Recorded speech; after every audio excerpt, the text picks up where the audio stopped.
श्री शिवाय दोस्तों। 21 जुलाई गुरु पूर्णिमा रविवार के दिन दो फूल का उपाय करेगा आपको मालामाल दोस्तों। इसी पूर्णिमा के दिन किया जाने वाला पंडित जी द्वारा बताया गया एक लाल फूल और एक सफेद फूल वाले उपाय आप लोगों को जरूर करना चाहिए, क्योंकि दोस्तों एक ऐसा उपाय है जो कि हर दिन नहीं किया जाता। आषाढ़ महीने में जो पूर्णिमा आती है उसी दिन किया जाता है।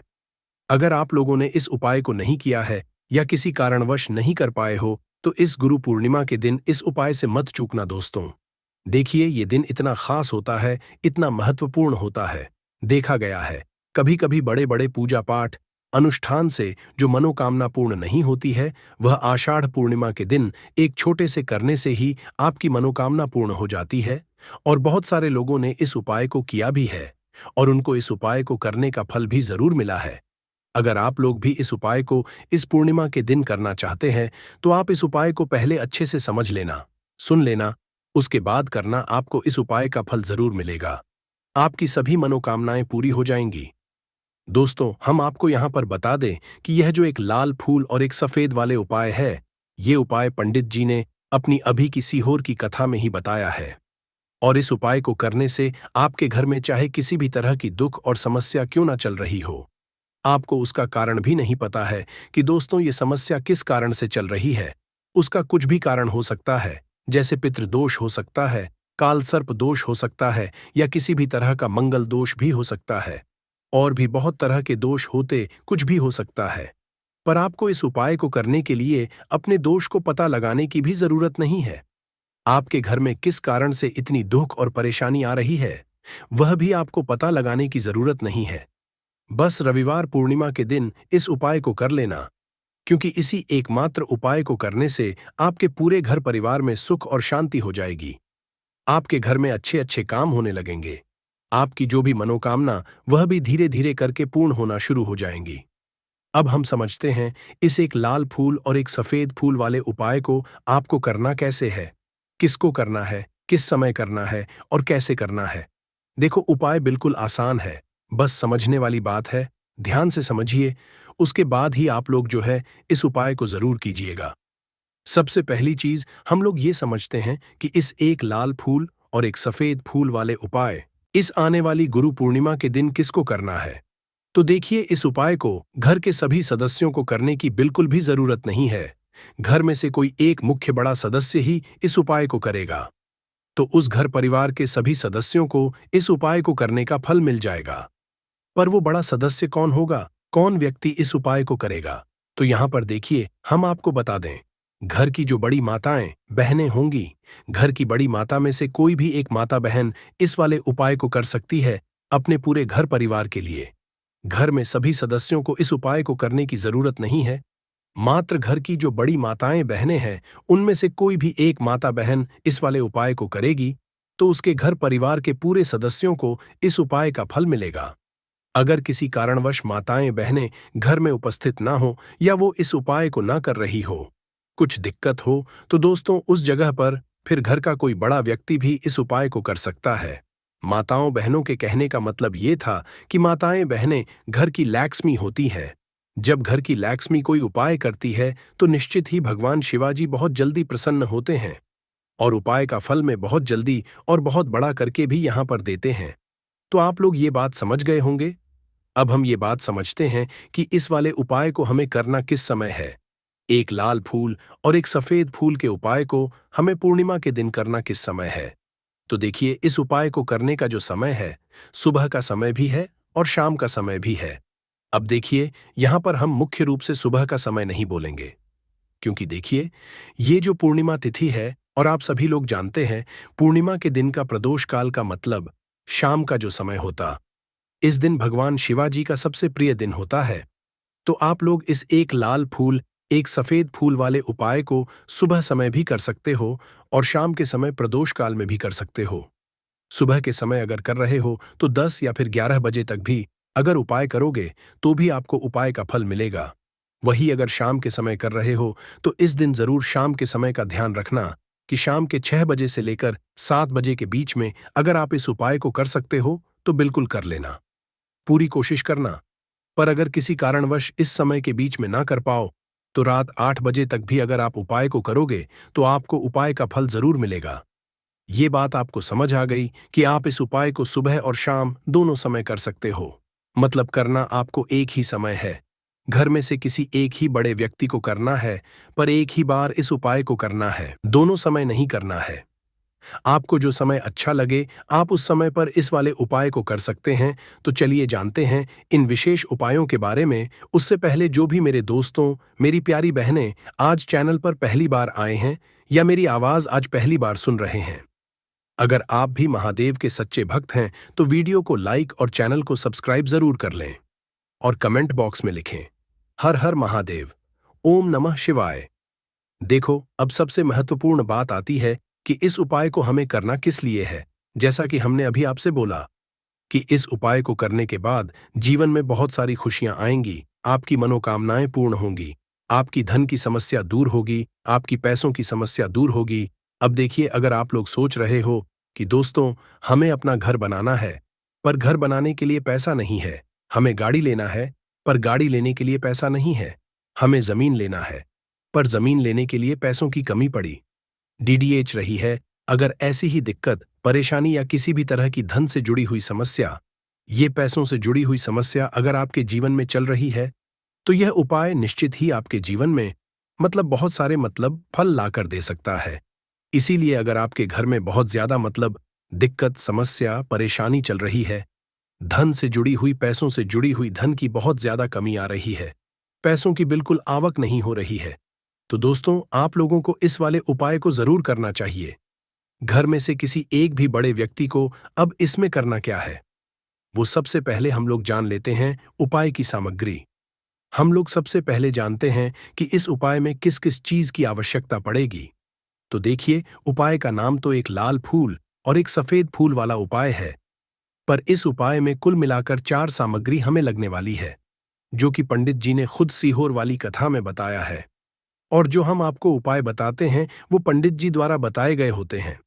अलग से हम कुछ भी बताते हैं तो यहाँ पर हम लोग समझते हैं कि इस उपाय की सामग्री क्या है। तो देखो, उपाय की जो सामग्री है वो 4 सामग्री है, जिसमें से सबसे पहली सामग्री है एक बेलपत्र। देखो, बेलपत्र क्या होती है? बेलपत्र जो शिव की शिवलिंग पर चढ़ती है। दूसरी चीज है एक शमीप्र शमीपत्र, वो जो शिवलिंग पर ही चढ़ता है। तीसरी चीज है दोस्तों एक लाल फूल, जो उपाय का नाम है। तो एक यहां पर आपको लाल फूल लेना है। अब ये लाल फूल कौन लेना है? देखो, शिवलिंग के ऊपर जो लाल फूल चढ़ता हो उनमें से कोई भी एक लाल फूल पसंद कर लेना और वो कहीं से तोड़कर या कहीं से खरीद कर लेकर आना और उस लाल फूल को उपाय में उपाय कर लेना। उसके बाद में एक सफेद फूल का विशेष रूप से ध्यान रखना। जो सफेद फूल शिवलिंग पर चढ़ता हो, सिर्फ वही सफेद फूल लेकर आना, इसके अलावा कुछ मत लेकर आना। लेकिन केतकी का मत लेना। तो एक एक मात्रा में ही आपको ये चारों सामग्री चाहिए ही, एक बेलपत्र, एक शमी पत्र, एक लाल फूल और एक सफेद फूल। ये चारों सामग्री आप लोग तैयार करके रख लें। प्रदोष काल में या सुबह के समय जब भी आप इस उपाय को कर रहे हैं, जैसे ही आपके उपाय की सामग्री तैयार हो जाती है, तो क्या हम सीधा उपाय को करने के लिए इन चारों सामग्री को लेकर उपाय करने के लिए जा सकते हैं? नहीं, तो यहां पर आपको इस बात का ध्यान रखना है कि हम भगवान जी को प्रसन्न करने के लिए तो जा रहे हैं, हम अपनी मनोकामना को पूर्ण करवाने के लिए तो जा रहे हैं, पर हमें ये दर्शाना बिल्कुल भी नहीं है कि हम सिर्फ अपने फायदे के लिए भगवान शिव जी के मंदिर में आए हैं। इसलिए हम इस उपाय को करने के साथ साथ में भगवान शिव जी की पूजन अर्चना के लिए कुछ सामग्री भी जरूर लेकर जाएंगे। जैसे कि सुबह के समय अगर आप उपाय को कर रहे हो इस एक लाल फूल और एक सफेद फूल वाले को, तो दोस्तों सुबह के समय आपको एक लोटा जल लेकर जाना है। जो लोग प्रतिदिन शिव जी के मंदिर जाते हैं, पूजन अर्चना करते हैं, जल चढ़ाते हैं, फूल बेलपत्र सब कुछ चढ़ाते हैं दोस्तों, वो अपनी पूजन अर्चना वैसी की वैसी ही करना। बाकी जो सिर्फ उपाय को करने के लिए जा रहा है, जो कुछ भी लेकर नहीं जा रहा है, उसे कम से कम एक लोटा जल अपने घर से जरूर भर कर लेकर जाना। अगर आप उपाय को कर रहे हो, क्योंकि इस वाले उपाय को आप भगवान शिवाजी की पूजन अर्चना करने के बाद ही करना। वही अगर बात करें शाम के समय की, अगर कोई व्यक्ति शाम के समय प्रदोष काल में इस वाले उपाय को कर रहा है, तो दोस्तों आपको मात्र एक घी का दीपक तैयार करना है। ये बात हम हमेशा बोलते हैं, शाम के समय प्रदोष काल में कोई कर रहे हो न तो दीपक का विशेष महत्व होता है। अमावस्या के दिन का प्रदोष काल में जो भी व्यक्ति दीपक जलाता, भगवान शिवाजी के मंदिर में उसके जीवन से सारी दुख और परेशानियां भी दूर होती हैं। तो दोस्तों, इस दिन दीपक का विशेष रूप से ध्यान रखना आप लोग। अगर आप इस उपाय को शाम के समय प्रदोष काल में कर रहे हो, ये जो दीपक आप लोग लोगे, ये आटे का लोगे। जो आटा आप घुन दोगे, उसके अंदर कुछ भी मत डालना, मात्र सादा आटा लगाकर उसे तैयार कर लेना और एक मीडियम साइज का दीपक तैयार कर लेना। वो दीपक ना ज्यादा छोटा हो ना ज्यादा बड़ा हो। उसके बाद में दीपक आपका तैयार हो जाए तो इसके अंदर जो बत्ती रखोगे वो गोल बत्ती रखोगे। देखो, गोल बत्ती भी दो तरह की होगी, एक बाजार की और एक घर वाली। तो कोशिश करना अपने घर में जो रुई रखी हुई है, उस रुई से आप लोग एक गोल बत्ती अपने ही हाथों से बनाओ। उपाय का फल अच्छा मिलता है। भगवान शिव जी जल्दी प्रसन्न होते हैं। जब हम किसी भी उपाय को अपने हाथों से परिश्रम करके तैयार करते हैं, तो आपको उस दीपक के अंदर एक गोल बत्ती रख देनी है। इसके अंदर जो आप लोग डालोगे वो डालोगे, लोगे वो डालोगे। शुद्ध देसी गाय का घी, इस बात का विशेष रूप से ध्यान रखना, क्योंकि भगवान शिव जी का सबसे प्रिय दिन और प्रिय समय पर हम लोग इस वाले उपाय को कर रहे हैं। तो थोड़ा सा शुद्ध देसी गाय का घी इतना डालना कि वो दीपक कुछ समय तक चल सके। न बाजार वाला मिलावटी घी डालना, न भैंस का घी डालना। शुद्ध देसी गाय का घी आपको ढूंढने में थोड़ी मेहनत लगेगी और भी मिलेगा, पर गाय के घी से भगवान शिव जी प्रसन्न होते हैं। और उसी शुद्ध देसी गाय के घी से घर में बरकत भी बनी रहती है और हमारे घर में सुख शांति भी बनी रहती है। इसलिए इस शुद्ध देसी गाय का घी को अपने घर में हमेशा रखा करो। वो भगवान शिव जी के कार्यों में भी उपयोग में आता है और उपायों में भी हम लोग उपाय कर सकते हैं। तो यहाँ पर आपकी सारी तैयारियां हो चुकी हैं। उपाय को करते समय शुद्ध का विशेष रूप से ध्यान रखिएगा। सुबह कर रहे हो तो दोस्तों, सुबह तो आपको स्नान करना ही करना है। बाकी शाम को कर रहे हो तो शाम को मात्र हाथ मुंह धोकर भी आप लोग इस वाले उपाय को कर सकते हो। कोई दिक्कत वाली बात नहीं है दोस्तों। उपाय की पूरी सामग्री तैयार करके और पूजन सामग्री लेकर आपको भगवान शिव जी के मंदिर पहुंचना है। जो आपके घर के पास में हो, जहां पर शिवलिंग विराजित हो, शिवालय हो, वहां पर आप लोगों को पहुंचना है। और जैसे ही आप भगवान शिव जी के मंदिर में पहुंचते, वहां जाकर ही उपाय शुरू नहीं करना है। पहले आपको भगवान शिवाजी की पूजन अर्चना करना है। पूजन अर्चना कैसे करोगे? सुबह के समय गए हो तो एक लोटा जल वगैरह जो भी पूजन सामग्री लेकर गए हो, उससे पहले पूजन सामग्री आप लोग पूजन भगवान शिवाजी की कर लो। जो व्यक्ति सिर्फ एक लोटा जल लेकर गए हैं, वो शिवाजी की शिवलिंग पर मात्र एक लोटा जल एक धारा से धीरे धीरे करके चढ़ा लो। अपनी पूजन अर्चना आप लोग जो है पूरी कर लो। उसी के बाद अगर आप शाम के समय कर रहे हो तो पहले जाकर बैठना है। भगवान शिव जी के शिवलिंग के पास में आप जो दीपक तैयार करके लेकर आए हो, उस दीपक को पहले जलाना है। ये जो दीपक आप लोग जलाओगे ना, ये किसी और की माचिस से मत जलाना। अपनी ही माचिस अपने ही घर से लेकर आना और इस दीपक को अपने ही माचिस से जलाना। अगर आपने मंदिर की माचिस या किसी और की माचिस ले ली, इस उपाय को करने में इस उपाय का फल उस व्यक्ति को भी बहुत मिल जाएगा। इस बात का ध्यान रखना। अपने घर से अपनी ही माचिस लेकर जाना और इस दीपक को जलाना। दीपक को जलाने के बाद भगवान शिवाजी की शिवलिंग के पास में रख देना। शिवलिंग के इतना पास में मत रखना कि भगवान शिव जी को आंच लगे। थोड़ी सी दूरी बनाकर ही जो है इस दीपक को शिवलिंग के पास में आप लोग रख दीजिएगा। अब जैसे ही आपकी पूजन अर्चना हो जाती है, भगवान शिवाजी के शिवलिंग के सामने या आसपास कहीं पर भी बैठ उपाय को करने के लिए, और उपाय को करने से पहले आप लोग अपनी वो चारों पूजन सामग्री निकाल लीजिए।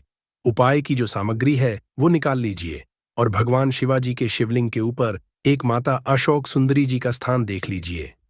माता अशोक सुंदर जी का जो स्थान होता है वो जलाधारी के ऊपर होता है। जलाधारी के बिल्कुल बीचों बीच में होता है। आप लोगों ने देखा भी होगा, शिवलिंग की जलाधारी होती है। जलाधारी के बिल्कुल बीचों बीच का जो स्थान होगा वो माता अशोक सुंदर स्थान होगा, क्योंकि यहीं पर हमें ये जो है उपाय को करना है। सबसे पहली चीज, अब हम उपाय को करना शुरू करते हैं। आप सबसे पहले अपनी एक बेलपत्र उठा लो। एक बेलपत्र को आपको माता अशोक सुंदरी जी वाले स्थान पर सबसे पहले समर्पित करना है। बेलपत्र की डंडी का मुख होगा जलाधारी की तरफ, जहां से जल बहता है और नीचे गिरता है, और बीच वाली बड्डी पत्ती का मुख शिवलिंग की तरफ होगा। इस तरीके से आपको बेलपत्र को माता अशोक सुंदरी जी वाले स्थान पर समर्पित कर देना है। उसके बाद में अपनी एक शमी पत्र उठा लो जो आप उपाय के लिए लेकर आए हुए हो।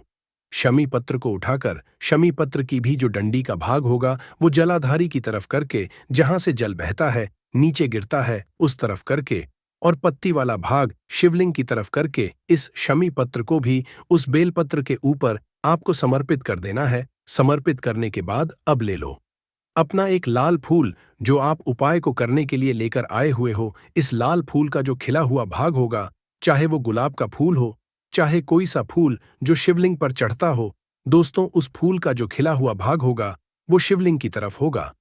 बाकी जो पीछे का भाग होगा फूल का वो जलाधारी की तरफ, जहां से जल बहता है नीचे गिरता है उस तरफ होगा। और आखिरी में आपका जो एक सफेद फूल बचा हुआ है, इस सफेद फूल को भी लेना है और सफेद फूल का जो खिला हुआ भाग होगा वो शिवलिंग की तरफ होगा, जहां पर शिवलिंग रखा हुआ है उस तरफ होगा, और डंडी का भाग जलाधारी के पीछे की तरफ हो जाएगा। मतलब जो जहां से जल बहता है और नीचे गिरता है। जब आप लोग एक बेलपत्र, एक शमी पत्र और एक लाल फूल, एक सफेद फूल चढ़ा रहे हो, तो उस समय आप लोगों को कंटा भगवान या कंटा चक्र का नाम लेते हुए ही जो है इस उपाय को करना है, और शिवाजी और नारायण जी का स्मरण करते हुए ही इस उपाय को आपको करना है।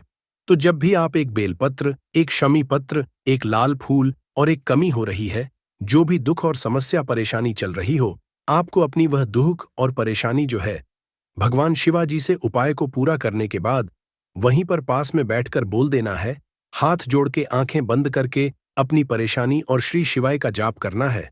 दोस्तों, आज हमने इस वीडियो में कुछ उपाय बताए हैं जो आपको करने हैं। तो दोस्तों, इस वीडियो में हम लोग सबसे पहले समझ लेते हैं कि इस 21 चावल के दाने वाले उपाय को आपको इस वर्ड पूर्णिमा व्रत के दिन कैसे करना है, किसको करना है, किस समय करना है। दोस्तों, हम आपको यहाँ पर बता दें कि यह जो 21 चावल के दाने वाले जो उपाय है, ये उपाय पंडित जी ने अपनी सीहोर की कथा में ही बताया है। और इस उपाय को करने से आपके घर में चाहे किसी भी तरह की दुख और समस्या क्यों न चल रही हो, आपको उसका कारण भी नहीं पता है कि यह समस्या किस कारण से चल रही है। उसका कुछ भी कारण हो सकता है, जैसे पितृदोष हो सकता है या किसी भी तरह का मंगल दोष भी हो सकता है, और भी बहुत तरह के दोष होते हैं, कुछ भी हो सकता है। पर आपको इस उपाय को करने के लिए अपने दोष को पता लगाने की भी जरूरत नहीं है। आपके घर में किस कारण से इतनी दुख और परेशानी आ रही है, वह भी आपको पता लगाने की जरूरत नहीं है। इस 21 चावल के दाने वाले उपाय को आप लोगों को कर लेना है, क्योंकि इसी एकमात्र उपाय को करने से आपके पूरे घर परिवार में सुख और शांति हो जाएगी। आपके घर में अच्छे अच्छे काम होने लगेंगे। आपकी जो भी मनोकामना होगी वह भी धीरे धीरे करके पूर्ण होना शुरू हो जाएगी। दोस्तों, अब इस उपाय को करना किस समय है, यह भी आप लोग जान लीजिए। देखिए, 21 चावल के दाने वाला उपाय को करने का जो समय है वो सीधी सी बात है, सुबह का समय है, प्रातःकाल का समय है। वैसे दोस्तों, गुरु पूर्णिमा का जो समय होता है, पूरे दिन मंदिर खुले रहते हैं। पूरे दिन आप लोग उपायों को भी कर सकते हो, इसमें कोई दिक्कत वाली बात नहीं है, क्योंकि गुरु पूर्णिमा के दिन भगवान शिव जी पूरे दिन अपने मंदिर में बैठे रहते हैं कि कौन भक्त आएगा, कौन हमको प्रसन्न करेगा और हम कब उसकी मनोकामना पूर्ण करेंगे।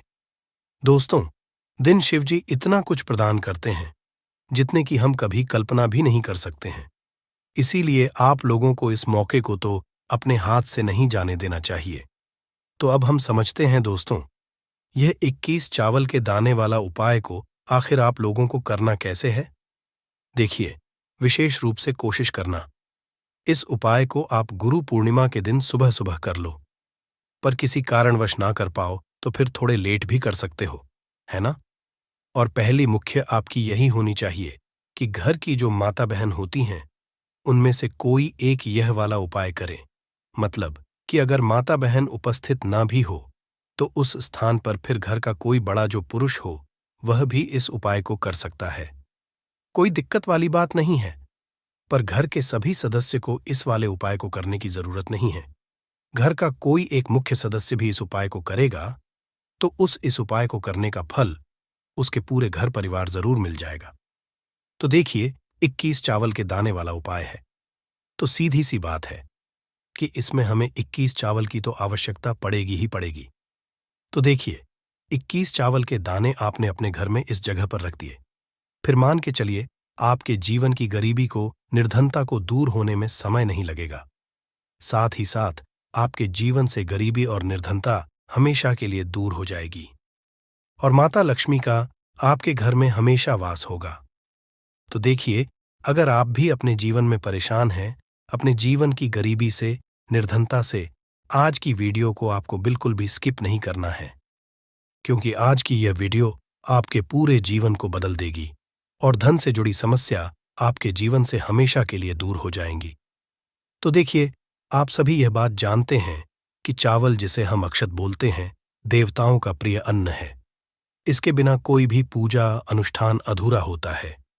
चावल के कुछ खास उपाय आर्थिक परिस्थितियों को बहुत ही मजबूत कर देते हैं और आपकी जितनी गरीबी है, निर्धनता है, उसे भी दूर कर देते हैं। तो चलिए जल्दी से बात कर लेते हैं, कैसे आप अपने जीवन की निर्धनता को और गरीबी को चावल का उपाय करके दूर कर सकते हैं। तो देखिए, सबसे पहले आपको बता दें, जो ग्रह और वास्तु दोष होता है, हमारे जो ग्रह और वास्तु दोष होते हैं, हमारे जीवन की जितनी भी अच्छी चीजें होती हैं ना, उनको ये बेकार कर देते हैं।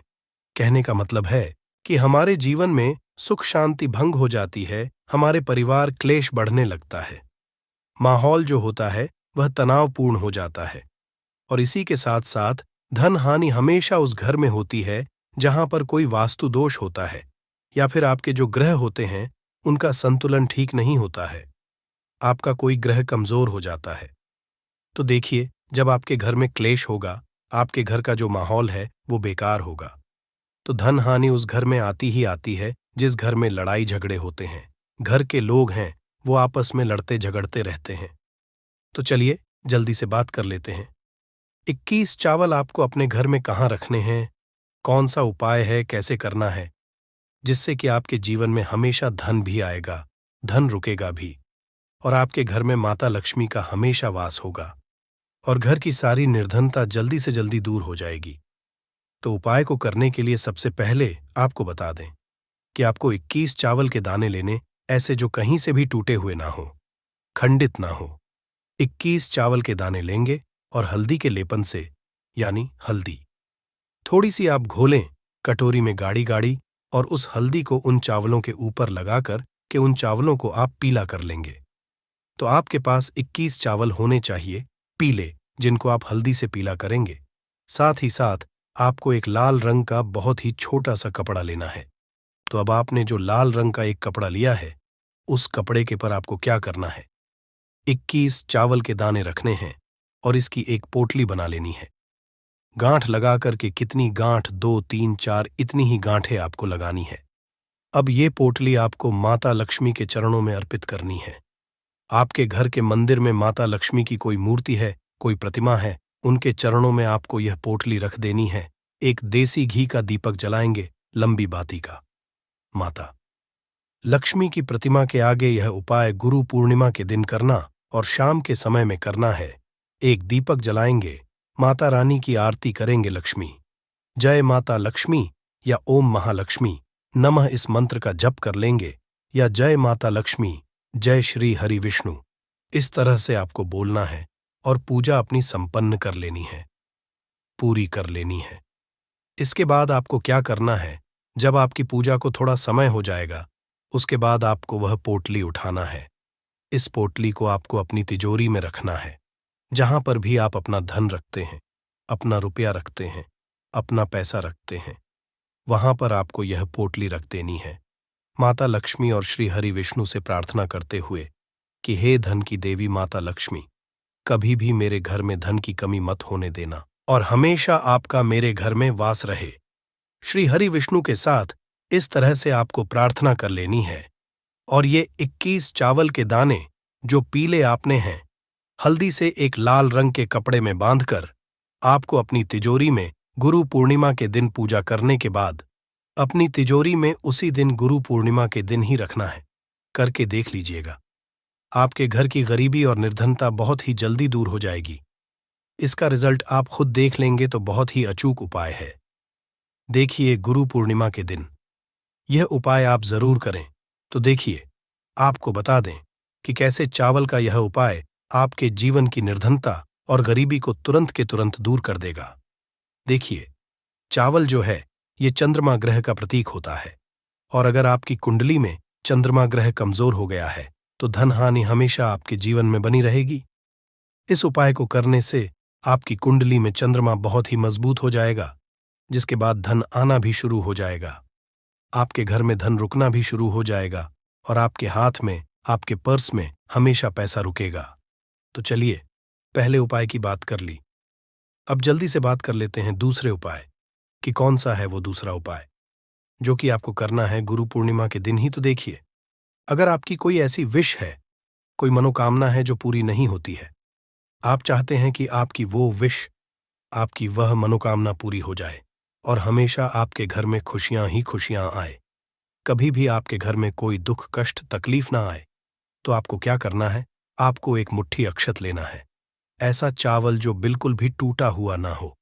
एक अक्षत और एक लोटा जल लेकर कि आपको महादेव के मंदिर में जाना है और महादेव को यह एक मुट्ठी अक्षत आपको समर्पित करना है, शिवलिंग पर चढ़ाना है और महादेव को जल अर्पित करना है।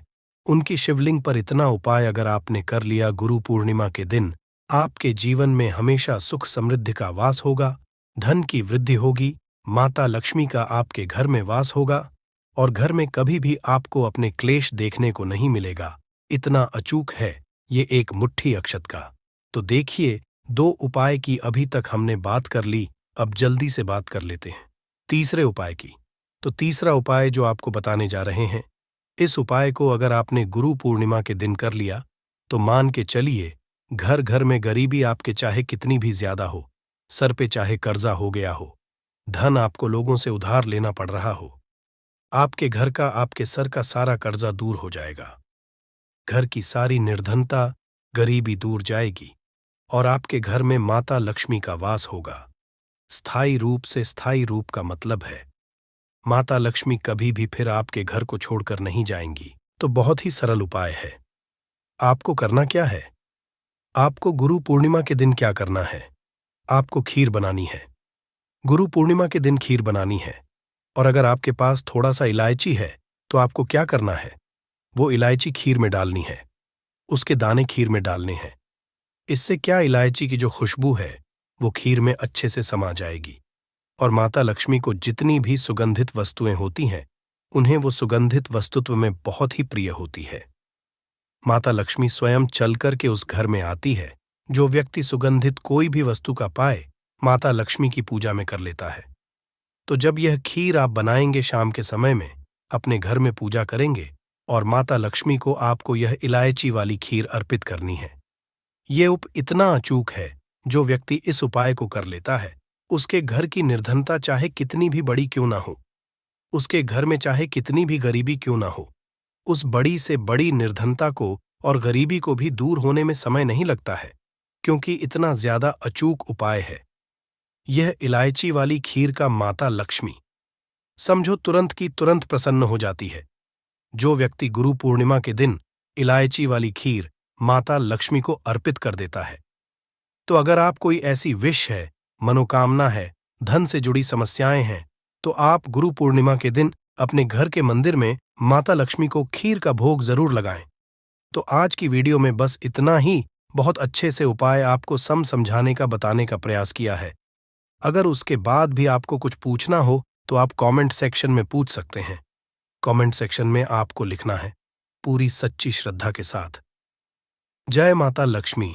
देखिए, जब आप जय माता लक्ष्मी लिखेंगे ना, तो आपकी जो दिल की आवाज है, जो आपकी प्रार्थना है, वो मां लक्ष्मी तक जरूर पहुंचेगी। लिख कर देख ले, क्या पता माता लक्ष्मी आपकी एक पुकार को इस तरह से सुन ले कि आपके घर में वो आ जाए और कभी भी आपके घर में फिर निर्धनता ना रहे। तो चलिए, अब जल्दी से बात कर लेते हैं अपने लास्ट उपाय की। कौन सा है वह लास्ट उपाय जो आपको पूर्णिमा के दिन जरूर ही करना चाहिए? देखिए, इस दिन के दिन स्नान और दान का बहुत ही ज्यादा महत्व होता है। तो आप अपनी आवश्यकता अनुसार इस दिन दान जरूर करें, क्योंकि माघ की जो होती है, इस दिन आप कुछ भी दान करते हैं, उसका कई गुना लाभ आपको हासिल होता है। इस दिन किया गया जो दान होता है, यह सारे दानों में सबसे बड़ा दान और सबसे उत्तम दान समझा जाता है। अब दान में आप अपनी आवश्यकता अनुसार कुछ भी दान कर सकते हैं। अनाज का दान कर सकते हैं, दानों का दान कर सकते हैं, और भी बहुत सारी होती हैं जो आप इस दिन अपनी आवश्यकता अनुसार दान कर सकते हैं। साथ ही साथ आपको ध्यान रहे कि आपको पूर्णिमा के दिन वैसे तो कभी भी ऐसा नहीं करना चाहिए। पूर्णिमा के दिन भी आपको कभी किसी व्यक्ति के ऊपर चिल्लाना नहीं चाहिए, गुस्सा नहीं करना चाहिए, और इस दिन आपको बिल्कुल शांत रहना चाहिए। जितना हो सके महादेव का नाम स्मरण करें। हर हर महादेव बोलते रहा। आपके जीवन में कभी संकट और कष्ट महादेव ही नहीं देंगे। अब बात करते हैं आखिरी उपाय के बारे में। गुरु पूर्णिमा के दिन एक छुटकी हल्दी को घर में डाल देना। इस छोटे से उपाय को गुरु पूर्णिमा के दिन करते ही आपके जीवन से निर्धनता और गरीबी भी दूर हो जाएगी, और आपके घर में, आपके जीवन में कभी भी लौटकर निर्धनता और गरीबी नहीं आएगी। तो देखिए, हमेशा की तरह वीडियो बहुत ही खास है। एक छुट्टी हल्दी जो आपको अपने रसोई घर में, अपने किचन में ही बहुत आसानी से मिल जाएगी। इस एक छुटकी हल्दी से आप अपने जीवन के इतने बड़े बड़े दुख और कष्ट को दूर कर सकते हैं जिनके बारे में आपने कभी कल्पना भी नहीं की होगी। आपको लगेगा शायद कि एक चुटकी हल्दी क्या ही करेगी, लेकिन एक चुटकी हल्दी आपके जीवन में धन को लेकर भी आएगी, धन को बढ़ाएगी भी, और आपके घर में धन की वर्षा भी होगी। तो देखिए, हल्दी का संबंध किससे है? भगवान विष्णु से और देवगुरु बृहस्पति से।